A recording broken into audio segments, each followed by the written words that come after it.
I don't know the logic of the ancient world. How do I access it so I can be more aware when I read the Bible? I think you keep showing up at a place that talks about the Bible, and you just start building some knowledge. I think that that's such an interesting question. Like, we're dealing with such a different world in some ways and such a very similar world in other ways when we read the scriptures.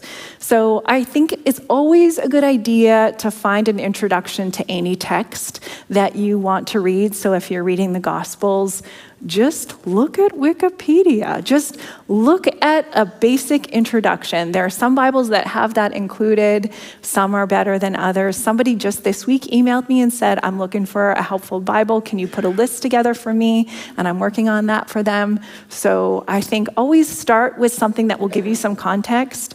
Yeah, kind of this week I kept coming back to what you, Scott, said last week. Like, listen to the storyteller. And it's... yeah, like being in conversation with scripture, like, and doing what you, Bobby, said, like looking up some facts and getting some knowledge. It will give you a context for your partner in conversation, right? You kind of know where they're coming from.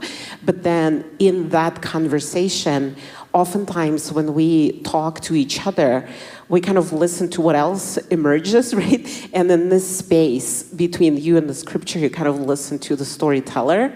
So this week we had fall break, and so I didn't have school this week at work, and I found myself just sitting around in my pajamas, and then I'm like, wait, what if someone shows up or something like that?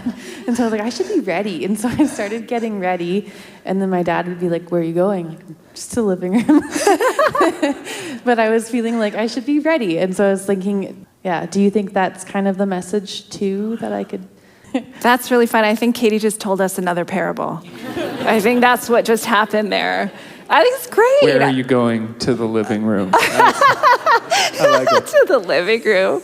I mean, sure, there's this literal, like, what do I do with my body to get ready? Absolutely. I think there are endless ways that we find meaning in these stories. They keep giving us more again and again and again. So I love Katie's parable.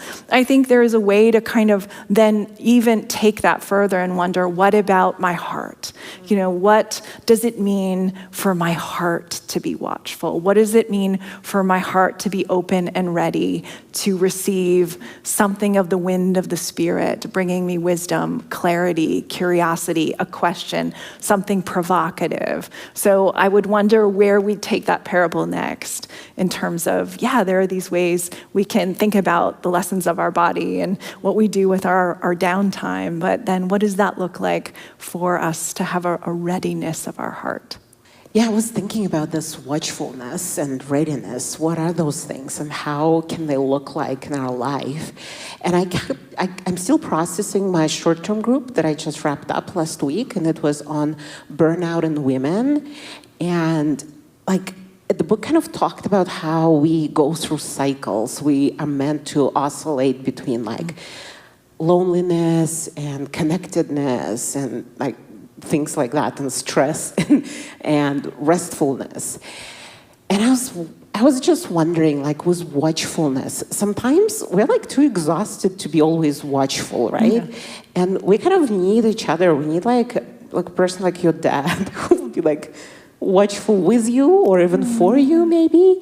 I don't know, like, you know, that's the blessing of being in community, that like when you don't feel like you're ready and you're watching, and if someone else has your back and they're watching with you and for you, and they can, even like this last week, I had a couple of conversations with people on different days, and they said the same thing to me, but there's something they noticed in my life. I was like, wow.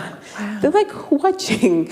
Like, this is watchfulness that came to me as a gift, and I was not even like trying to do that. So, yeah, I don't know.